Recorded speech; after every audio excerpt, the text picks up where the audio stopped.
Good morning, ladies and gentlemen. Welcome to today's briefing section on the invitation for proposal for conducting the evaluation study of our SIE fund. SIE is the Social Innovation and Entrepreneurship Development Fund. I am Maggie from the SIE Secretariat.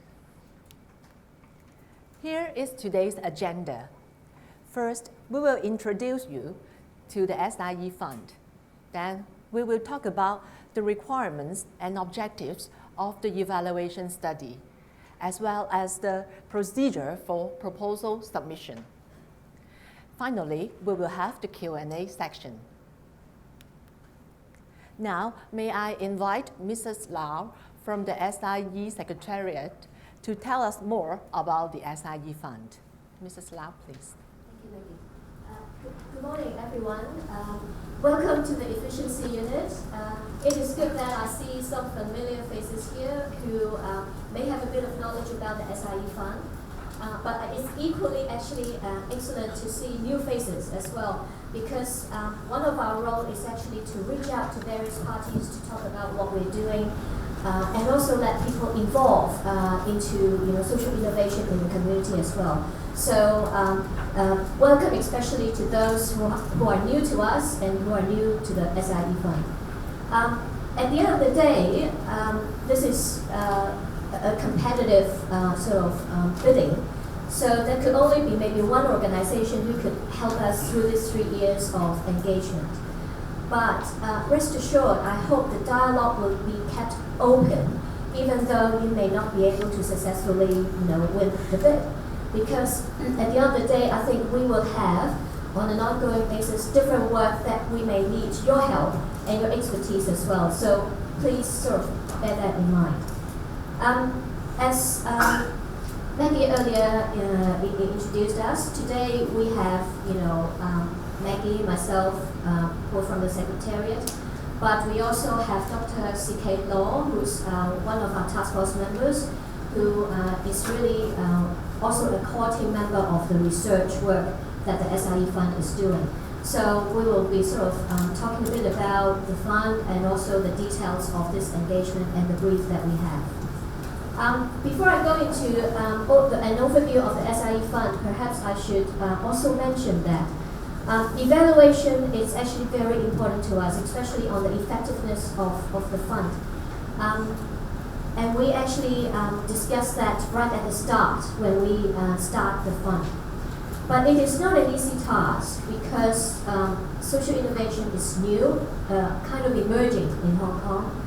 Our business model is new in government, the fact that we're using intermediaries and not directly just providing funding on a project-by-project basis. And also measurement methods and tools are also emerging worldwide as well. So it is difficult to say which methodology is better than which, because everyone is trying to experiment with which is the best and what's the best way. So we are hoping to engage a party who actually can be with us for the whole 3-year period and evolve as we grow. And so it needs to be quite flexible as well, because our work may change and there may be new work coming in under the categories that we have defined as well. So on that note, perhaps I will quickly say a few words about the SIE fund. This picture shows the structure of the Commission on Poverty. In fact, the SIE fund is overseen by a task force, and this task force is under the Commission on Poverty. You can see within the task force, within the commission, there's actually 4 task force, and 2 of them provides funding. One is the Community Care Fund, which Dr. C.K. Long leads, and the other one is our SIE fund, which Professor Stephen Cheung leads. And the EU is the Secretariat.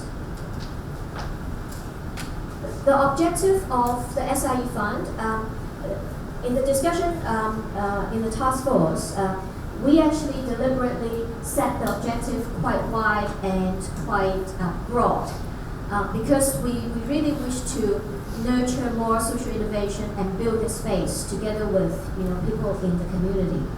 So we keep the statement quite broad, but there's actually a couple of key elements there. So first of all, it's nurturing social entrepreneurship. And second thing, it's creating innovation. But as a result, we wish to see social impact and social capital. And at the end, it is for supporting poverty relief in Hong Kong. And we define poverty quite broadly as well. So it is not just about people who are poor in money, so people below maybe the poverty line, but it's also about people who may be poor in network, poor in opportunities, poor in relationship. So we define this actually quite broadly in terms of what we mean by poverty. And also social exclusion is an issue we wish to tackle under that as well. And the task force has decided that it will fund 3 particular areas.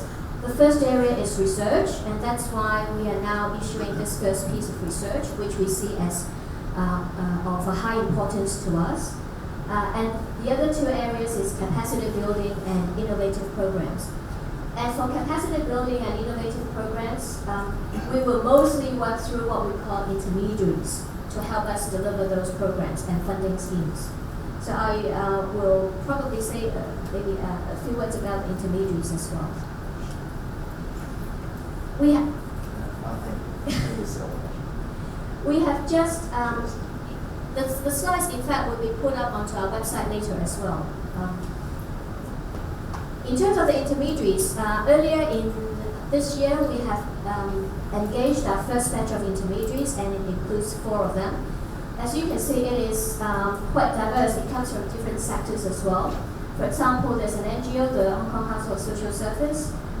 They are supporting incubation programs, capacity building programs, as well as funding schemes for prototype, startup, and scale-up stages.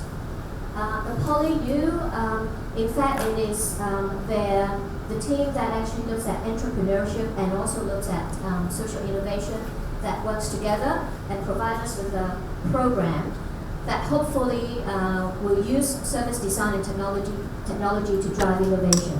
And they will be they will have capacity building program as well as funding scheme for prototypes. So Asia is an impact investor, so they come from a background of iBankers. So the founder is an iBanker himself. And so they come from more from a commercial investment perspective, entrepreneurial sort of perspective. And they also have capacity building programs, and they'll be supporting startup and scale up. And for Family Philanthropy, quite a young family philanthropy, but they are focusing on basically just capacity building.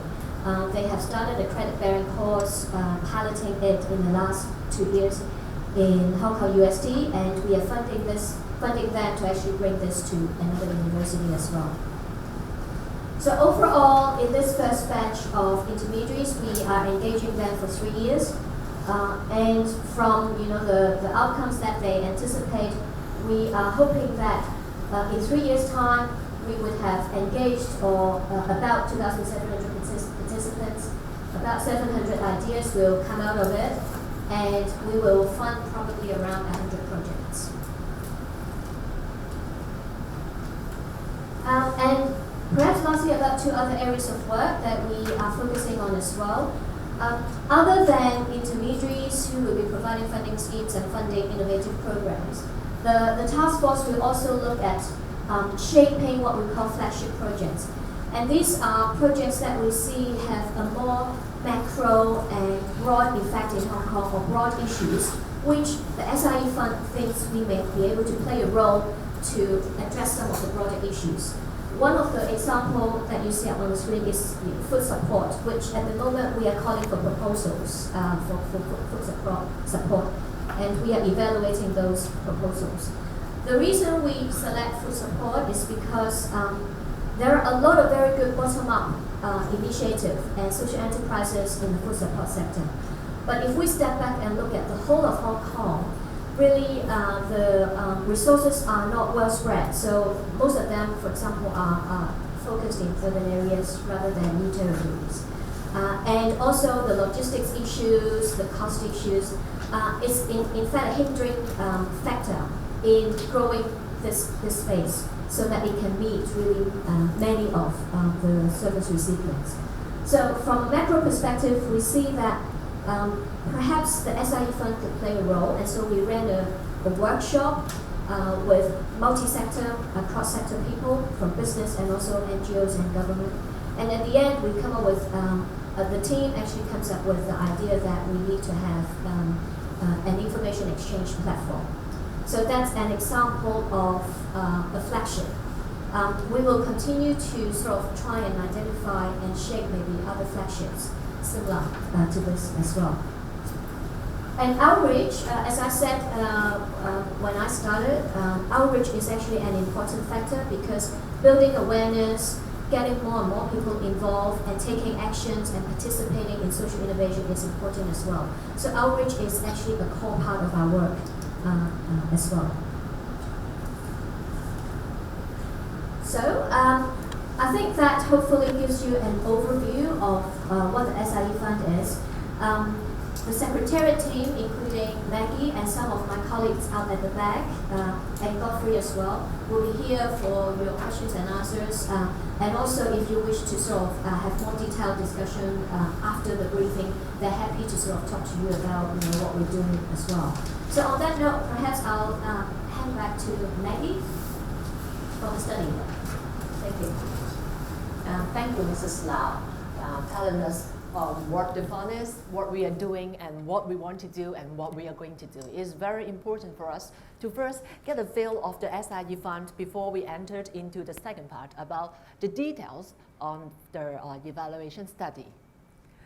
So the objective of the study is to evaluate the effectiveness of the initiatives of the fund.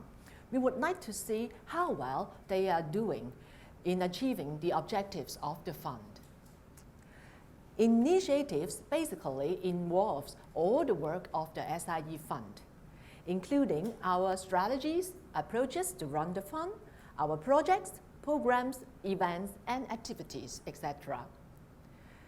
In the evaluation study, it should cover all the initiatives, no matter they have been completed or not, during the research period, which starts from February 2013 to November 2018.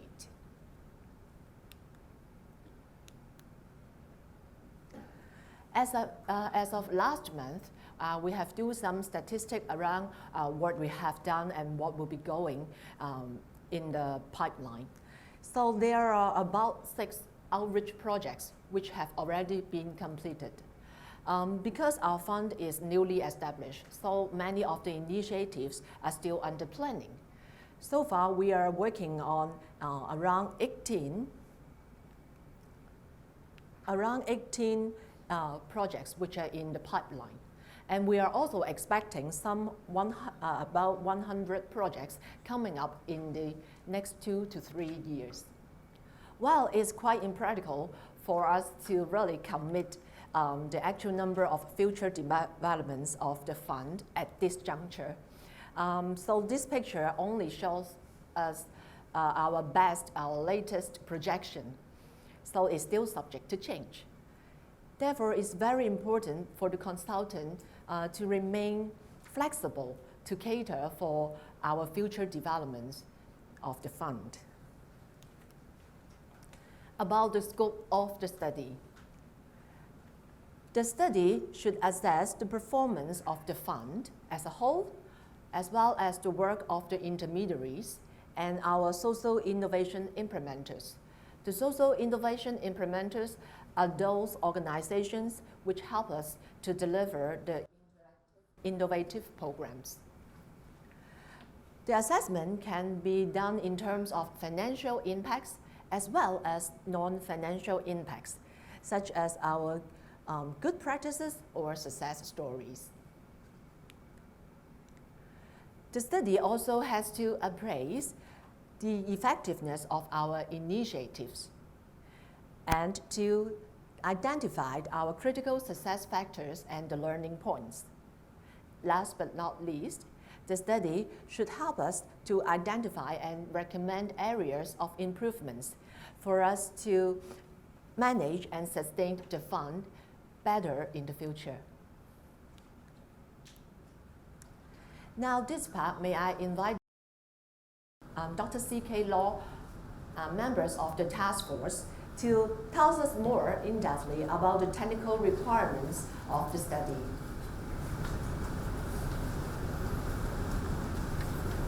Hi everybody, I was asked to speak on this particular slide because it's deal with the methodology part, but I guess you have read the invitation brief, so I can be brief too on this particular part. For the evaluation team, I guess one of the most important things I would like to highlight is the availability of the team members. You probably know that government departments at different juncture will engage research teams to do different things. At times, there may be some team members who is basically offshore, and it would make things very difficult in terms of monitoring the progress of the state. So it's basically require the evaluation team to be stationed in Hong Kong, and the members being acceptable to the trustee, and also if there's any changes, prior approval to be sought. But definitely you can, we don't consider those team members, such as the research staff, as part of the team members. So important in the proposal is about who will be, particularly academics, who will serve on the evaluation team. What we expect, the evaluation team, particularly the team leader, will have some knowledge within the social innovation and social enterprise, and know a bit about the ecology of the SIE system here in Hong Kong. I don't need to spell out the details about the approach, methodology, component parts, and hypothesis, which are basic things about research.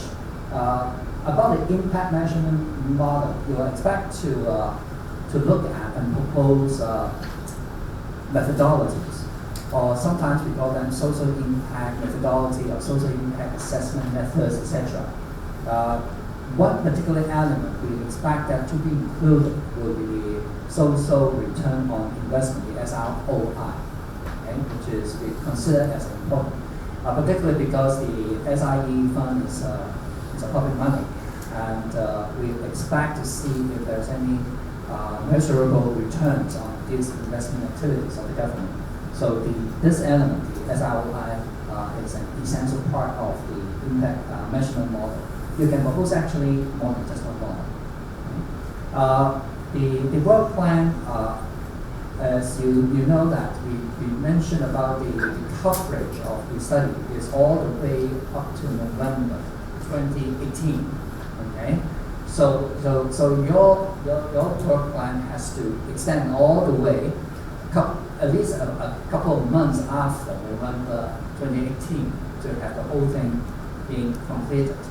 And by November 2018, then maybe, as Maggie mentioned, in fact, some of the initiative may not be still going on. So in the proposed work plan, you have to take into consideration there are a variety of initiatives. Some of them has already started at the time when you start your study. Some are yet to be started. So in your research plan, you have to look into all the different possibilities that we have to put into your work plan. In the brief, you spell out the timetable, draft timetable about the kind of deliverable you need to provide to the session report. As I don't think I need to spell out what a session report. Most of you probably know that.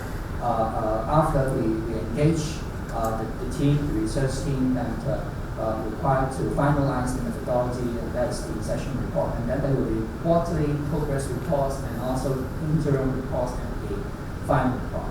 Okay, I just want to be brief, and if there are any questions, we can discuss that later on. Thank you. Thank you, Dr. Law. And then when we talk about this contents of the deliverables, they are also the major payment milestone. Here, all the applicants, you are required to complete the Annex B, which is the fee proposal of this exercise.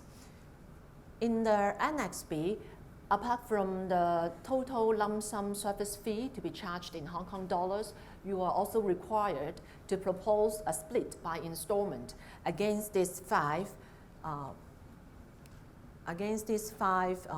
payment milestones. Please be noted that the first payment milestone must not be more than 25% of your total lump sum fee, whereas the last installment must be 25%. All the deliverables should be written in English, but for the annual interim reports and the final report, we will require an additional copy in Chinese version. Then we will talk about the assessment criteria of this invitation exercise. All the proposals, they will be subject to evaluation from two aspects, the technical aspect and the fee aspect. A weighting is assigned to the technical assessment and fee assessment, which is at 80% and 20% respectively. Then when talk about the technical proposal, there are three weighting criteria. The first one is the proposal's objectives. See how well your proposal can align with the objectives and the scope of our research requirements. Then second is the implementation and execution, which will include your proposed study framework, your methodologies, your work plans, your deliverables, and your conduct of fieldwork, as well as the quality measurement proposals. The last one is about capability, which will be measured based on your experience, your expertise, your team structure, as well as your manpower plan. There is a passing mark, which is set at 60% of the total technical assessment. Only proposal that can pass this technical assessment will be proceed for evaluation at the fee assessment stage. Applicants who can pass this technical assessment may also be invited to conduct interviews with the fund. Then how about the fee score? The overall fee score will be calculated under this formula, which is based on your proposed fee against the lowest fee proposal. The last part, it will come to the procedure for proposal submission. If you are interested to submit your proposal, please put your technical proposal and the fee proposal in two separate envelopes.